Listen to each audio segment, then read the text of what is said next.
Continuamos con la alusión histórica al 9 de octubre de 1820, independencia de Guayaquil, a cargo de Marcos Molina, asambleísta por la provincia del Guayas. Para referirse al 9 de octubre de 1820, independencia de Guayaquil, interviene ante el Pleno de la Asamblea Nacional el asambleísta Marcos Molina, representante de la provincia de Guayas. Usted escucha y ve y sigue a través de los medios legislativos la sesión solemne de la Asamblea Nacional en conmemoración del bicentenario de la batalla de Pichincha. Barca, presidente de la Asamblea Nacional. Señor asambleísta Virgilio Saquicela, primer vicepresidente de la Asamblea. Señorita asambleísta Yesenia Aguamaní, segunda vicepresidenta de la Asamblea Nacional. Señoras y señores asambleístas, señoras y señores representantes de las funciones del Estado, señoras y señores autoridades de gobierno, señoras y señores representantes de los organismos de control, señores jefes del Comando Conjunto de las Fuerzas Armadas y comandantes generales de las Fuerzas Terrestres, Naval y Aérea, señoras y señores representantes del cuerpo diplomático y organismos internacionales acreditados en el Ecuador, señoras y señores funcionarios legislativos, señoras y señores representantes de las organizaciones civiles y sociales, señoras y señores representantes de los medios de comunicación, señoras y señores. Hablar del 9 de octubre de 1820 es encender las luces de la memoria, es tocar el alma, la esencia revolucionaria, la siembra del futuro de hoy. A más de 2 siglos de proeza, sentimos que en Guayaquil germinó la semilla de la libertad en toda la América, ciudad que venció y vencerá la adversidad de pie. La independencia no fue un proceso sencillo. Aquellos denominados criollos se enfrentaban a grandes fuerzas, aún presentes, como la Real Audiencia de Quito, los virreinatos de Santa Fe y Lima, y las dificultades en el territorio boliviano, que eran infranqueables por la falta de hombres en las tropas de San Martín. De acuerdo con el historiador Magno Mariot, mientras la independencia de Guayaquil se consolidó para el 9 de octubre de 1820, el resto de ciudades ecuatorianas aún tenían dominio español, lo que ponía en peligro la independencia alcanzada por nuestros valerosos libertarios, de tal modo que uno de los próceres, José Joaquín de Olmedo, creó un ejército denominado División Protectora de Quito, cuya misión fue de precautelar la provincia libre de Guayaquil y la emancipación de los demás pueblos. El 9 de octubre es el día más importante en la historia de Guayaquil, de la antigua Audiencia de Quito y del Ecuador. La revolución del 9 de octubre de 1820 tiene un antecedente a partir de 1814, cuando luego de haber permanecido durante muchos años en México, Europa y Estados Unidos, José de Antepara, José Joaquín de Olmedo y José de Millamil, unos antes y otros después, llegaron a Guayaquil para dedicarse con entusiasmo y fervor a hacer conocer a los guayaquileños los nuevos conceptos políticos y las nuevas formas de gobierno que debían regir los destinos de los pueblos libres. Estos 3 patriotas no hablaron de cambiar autoridades, como lo habían hecho la Revolución Quiteña del año 10 de agosto de 1909. Ellos se expresaron en términos de independencia, de democracia y de república, haciendo conciencia en todos los ciudadanos de que era necesario realizar cambios sustanciales en las estructuras políticas y sociales de los pueblos de la América Española. Fueron tan convincentes sus conceptos y argumentos que su voz fue escuchada y esas ideas de independencia poco a poco, de boca en boca, empezaron a regarse entre todos los guayaquileños. América empezaba a transformarse. Por el norte, Bolívar había logrado importantes triunfos tanto en Venezuela como en Nueva Granada, Colombia, y desde el sur llegaban las noticias de los avances de San Martín. Con estos antecedentes, al llegar en 1820, los guayaquileños comprendieron que la libertad de la patria dependía solo de ellos, que aunque estaba ya muy cerca, no había que esperarla, era necesario ir a buscarla. Por eso decidieron apresurar sus acciones, pues comprendían que también que de ellos dependía concluir la independencia de toda la América Española. Y es que la lucha entre españoles y criollos aún no estaba definida. En América aún quedaba por independizar gran parte del virreinato de Santa Fe, Colombia, la audiencia de Quito, el virreinato de Lima y la audiencia de Charcas, Bolivia. Bolívar estaba detenido en el sur de Colombia sin poder trasponer la cordillera de Pasto, cuya puerta era infranqueable. Y San Martín al sur casi no tenía ya hombres con quien sostener sus luchas por la independencia del Perú. Fue entonces que a finales de julio y de paso hacia Caracas, procedente de Lima, llegaron a Guayaquil los oficiales venezolanos León de Febres Cordero, Miguel de Letamendi y Luis Urdaneta, miembros del afamado batallón Numancia, quienes habían sido separados de dicho cuerpo por haber manifestado expresiones de rebeldía y simpatías de independentistas. Los guayaquileños, al conocer la causa por la que habían sido dados de baja, no dudaron en invitarlos a que se queden y participen en la revolución que se estaba fraguando. Y es que los guayaquileños sabían que para proclamar su independencia, a más de la fuerza consistente de sus ideas, necesitaban también la fuerza determinante de las armas y una gran cantidad de efectivos militares. Fue por eso que, con inteligencia y argumentos, con la cooperación de los 3 venezolanos, llegaron a convencer a la oficialidad de los regimientos acantonados en la ciudad, entre los que se encontraba el capitán Gregorio Escobedo, el cacique Álvarez, el capitán Nájera y los sargentos Vargas y Pavón. La revolución guayaquileña estaba en marcha.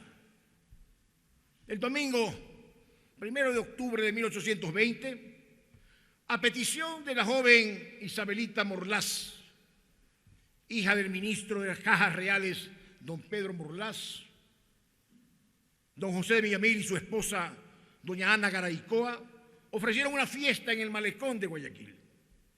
A Villamil le pareció magnífica la oportunidad para reunir a los conspiradores sin levantar sospechas, por lo que encargó a Antepara la misión de invitar también a todos aquellos a quienes consideraban dispuestos a respaldar la idea emancipadora, incluyendo a militares comprometidos. Esa noche, mientras las parejas bailaban en el salón principal, sin llamar la atención, José de Antepara reunió a los conjurados en una habitación apartada. Esa reunión secreta a la que se llamó la fragua de Vulcano, porque por conjunción cósmica reunió a todos los comprometidos con la libertad. Estuvieron presentes, entre otros, Luis Fernando Vivero, los hermanos Antonio y Francisco Elizalde, Lorenzo de Garaycoa, José de Villamil, Francisco de Paula Lavallen, Baltasar García, el comandante José María Peña, don Manuel Loro, Pedro Sáenz, Francisco Yarvide, José Rivas, José Correa y, por supuesto, Febres Cordero, Letamendi, Urdaneta y Escobedo, y los demás militares comprometidos en la revolución, quienes acordaron que esta sería y se daría en las primeras horas del 9 de octubre. Algunos de estos nombres no han tenido trascendencia porque lamentablemente la historia prefiere consignar a quienes tuvieron participación militar o política. Pero fueron ellos, los civiles anónimos, quienes financiaron económicamente a la revolución, porque a los militares había que pagarles. Eran soldados de carrera, no mercenarios, pero sí profesionales, y al momento en que abandonaron las filas realistas y se pasaron al bando independentista, lógicamente tenían que percibir sus sueldos, que los recibían desde Lima. Queda entonces establecido que solo con la ayuda de sus hijos, Guayaquil financió económicamente los gastos de su independencia. Durante las reuniones secretas que sostuvieron en los días siguientes, los conjurados consideraron la necesidad de nombrar un líder que comandara el movimiento revolucionario en marcha. El primer escogido fue Jacinto Bejarano, viejo conductor de patriotas guayaquileños, quien se excusó, expresando que sería indigno comandar un movimiento revolucionario sin poder estar presente en él, puesto que los achaques de su avanzada edad así lo impedían. Se propuso entonces a José Joaquín de Olmedo, quien también se excusó, señalando que era hombre de letras y no era soldado, y que el líder de la revolución debía ser un militar con experiencia y capacidad de mando. Por último, se buscó a Rafael de la Cruz Jimena, quien por haber recibido su educación y su carrera militar en España, se excusó también por considerar que no sería caballeroso asumir la dirección de la lucha contra la corona española. Ahora bien, aunque los tres propuestos se negaron a aceptar la dirección del movimiento revolucionario por causas verdaderamente válidas, todos ellos se comprometieron a asumir sus responsabilidades con la revolución. En los días siguientes, ante la falta de un líder que comande la revolución, a no conocer nada con respecto a las campañas de Bolívar y San Martín, y con la certeza de que los españoles mantenían en Perú una gran fuerza compuesta por más de 22.000 efectivos y otra en Quito y Pasto con más de 6.000, en un exceso de preocupación, Villamil sugirió que el golpe debería de ser aplazado. Surgió entonces el talento y la decisión de León de Febres Cordero, quien, comprendiendo que no había tiempo que perder, dijo: ¿cuál es el mérito que contraemos nosotros con asociarnos a una revolución después del triunfo de los generales Bolívar y San Martín? Ahora que están comprometidos o nunca, un rol tan secundario en la independencia es indigno de nosotros. De la revolución de esta importante provincia puede depender el éxito de ambos generales en razón al efecto moral que estos produjeran, aunque no produjeran nada más. El ejército de Chile conocerá que no viene a un país enemigo, y que en caso de algún contraste tiene un puerto a sotavento que se puede convertir en un Gibraltar. El general Bolívar nos mandará soldados acostumbrados a vencer, y desde aquí le abriremos las puertas de Pasto, que nos le serán muy difícil de abrir, atacando por el norte. Pasto es inabordable por el norte, y la inmediata revolución de Guayaquil se hace necesario abordándola por el sur. Propuso entonces primero la revolución y nombrar a los jefes de la misma después. La suerte estaba echada. En las primeras horas del 9 de octubre de 1820, y a la voz de Viva la Patria, oculto entre los soportales y protegidos por las sombras, uno a uno los comprometidos en el golpe revolucionario llegaron al cuartel de granaderos situados en los bajos del Cabildo.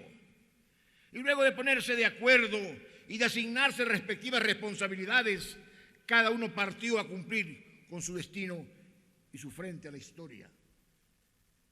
Febres Cordero, Nájera, se tomaron el cuartel de brigada de astilleros, de artillería.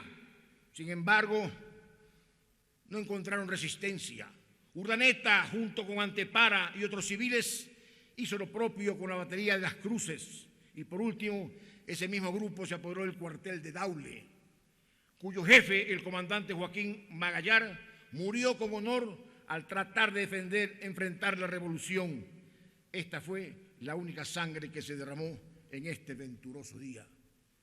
Finalmente, antes de rayar el alba, fueron capturados el gobernador de la ciudad, don Pascual Vivero, y como el jefe de la plaza, el coronel Benito García del Barrio, y comprendiendo que era inútil luchar, se entregaron también los otros militares. En la mañana de ese glorioso 9 de octubre de 1920, cuando brilló la aurora gloriosa y los primeros rayos del sol iluminaron la ciudad de Guayaquil, y toda la provincia ya era libre para siempre del gobierno español. Se había iniciado la independencia de la patria. A las 10 de la mañana se conformó una junta de gobierno integrada por el coronel Gregorio de Escoedo, doctor Vicente Espantoso y el teniente coronel Rafael Mejía Jimena. Y de inmediato se enarboló la bandera de Guayaquil independiente, formada de 5 franjas horizontales, 3 celestes y 2 blancas, y en el centro 3 estrellas blancas. En su reseña histórica, José Villamil señala que el 9 de octubre de 1820, por disposición de la Junta de Gobierno, se desplegó la bandera de Guayaquil independiente, compuesta de esas 5 franjas horizontales, 3 azules, 2 blancas, y en el centro 3 estrellas. En la comunicación que el Ayuntamiento de Guayaquil envía el mismo 9 de octubre de 1820 a Quito y a Cuenca, dice textualmente: el hermoso estandarte de la patria flamea en todos los puntos de esta plaza. Antes del mediodía, Villamil y Febres Cordero insistieron ante Olmedo para que asuma el cargo de gobernador civil de la plaza. Y aunque éste se excusó varias veces, terminó finalmente por acceder. Se anunció entonces por bando la libertad obtenida y por el voto general del pueblo, al que estaban unidas todas las tropas acuarteladas, se proclamó de manera definitiva la independencia y se firmó el acta del Cabildo el 9 de octubre de 1820, que constituye de hecho el acta de la independencia de Guayaquil y de toda la patria, pues no hay otra. Esa acta, en su primera página, dice textualmente: en la ciudad de Santiago de Guayaquil, a los 9 días del mes de octubre de 1820 y primero de su independencia. Allí, en el acta del 9 de octubre de 1820, por primera vez en nuestra historia, aparece la palabra independencia. Al día siguiente de proclamar la independencia, lo primero que hizo Olmedo, que era un constitucionalista por antonomasia y que por ende quería darle a Guayaquil categoría jurídica y constitucional de república, fue organizar un gobierno legítimo basado en el voto popular, para lo cual convocó a una junta representativa de todos los pueblos de la provincia libre de Guayaquil. Inmediatamente se organizó una junta de guerra presidida por Luis Urdaneta. Olmedo fue nombrado jefe político y Escobedo comandante militar.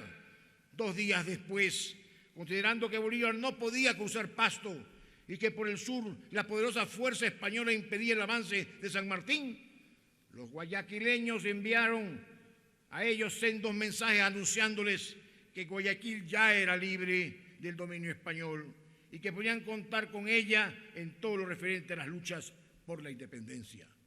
La revolución de Guayaquil vino a despejar obstáculos a la marcha triunfal de los libertadores y a presentar ventajas excepcionales que fueron inmediatamente aprovechadas. Y sin embargo, la transformación del 9 de octubre es uno de los hechos gloriosos en que no fue menester librar sangrientos combates ni lanzar el grito de victoria entre los ayes del dolor y el duelo de la población, porque la revolución estaba hecha ya en el campo de las ideas y no hubo necesidad de desarraigar la sangre y fuego las secuelas de las instituciones coloniales. El eco de la Revolución de Octubre retumbó en todos los rincones de la patria, y los jóvenes criollos que organizaron las primeras tropas para intentar dar independencia a Quito llevaron a los pueblos del interior a nuevos alientos y esperanza. El ejemplo de Guayaquil fue seguido inmediatamente. El 10 de octubre plegó San Borondón, luego Daule el 11, Baba el 12, siguiendo Jipijapa y Naranjal el 15, Portoviejo el 18, Montecristi el 23, el 3 de noviembre Cuenca se puso bajo la protección de Guayaquil. El 8 de noviembre de 1820, convocado por el Ayuntamiento de Guayaquil mediante expresión libre y democrática, los 57 diputados, representantes de todos los pueblos convocados, eligieron a Olmedo como presidente de la provincia libre de Guayaquil, a Rafael Jimena para que se encargue de los asuntos militares y a Francisco Roca para que asuma la responsabilidad de atender los asuntos civiles, y se designó a Francisco Marco como secretario.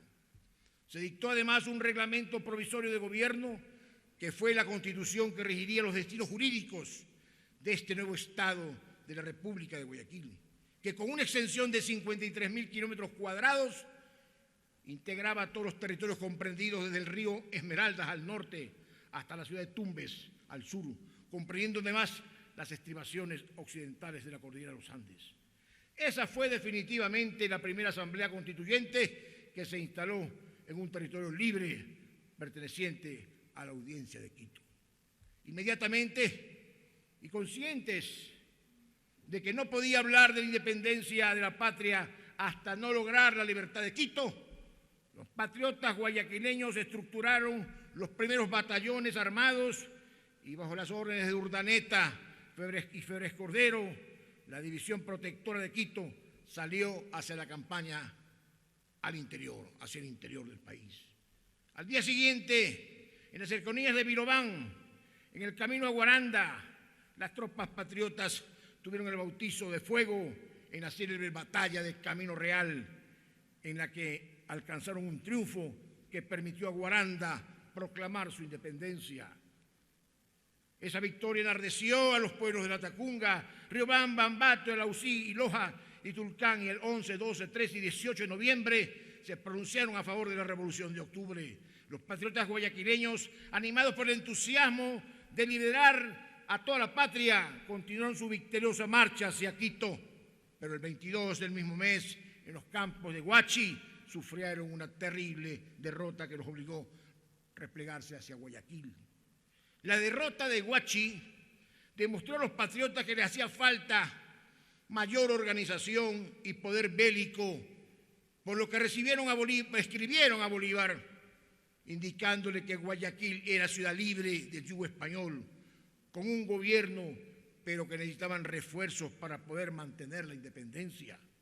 Ante esta solicitud, Bolívar envió al general Antonio José de Sucre, quien llegó a Guayaquil el 6 de mayo de 1821, acompañado de un fuerte contingente militar, e inmediatamente pasó a reorganizar las fuerzas patriotas que una vez marcharon hacia el interior.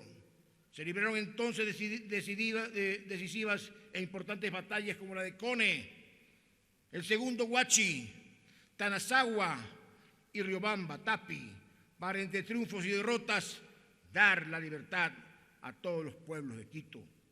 Esta heroica campaña independentista culminó el 24 de mayo de 1822 en el monumental escenario de la gloria guayaquileña, el Pichincha. Fechas como estas, ciudadanos, deben ser para nosotros los hijos del Ecuador un justo orgullo y gloria nacional. Las fechas en las cuales se hace reminiscencia de hechos pasados de elevada significación e importancia en la historia y en la vida social de los pueblos y que dejan lecciones de enseñanza para el porvenir y rendimiento de gratitud a la memoria de quienes con abnegación y sacrificio contribuyeron poderosa y eficazmente a esta gesta libertaria. Queridos amigos aquí presentes, legisladores, representantes, señora presidenta, no perdamos de vista todo aquello que aprovechemos en este día para tomar fuerzas, llenándonos de orgullo de lo que somos y lo que hemos logrado. La pandemia trató de arrebatarnos muchas libertades, pero sobre todo nos arrebató muchas vidas. Un homenaje sentido a todos esos que perdieron la vida en la pandemia, fundamentalmente a los médicos y los trabajadores sanitarios del país. Pero aquí nos tiene. Guayaquil no sucumbe ante las adversidades. Nos levantaremos las veces que sea necesaria por nuestras familias y nuestro pueblo, el Ecuador. ¡Viva la patria! Hemos escuchado ahí al asambleísta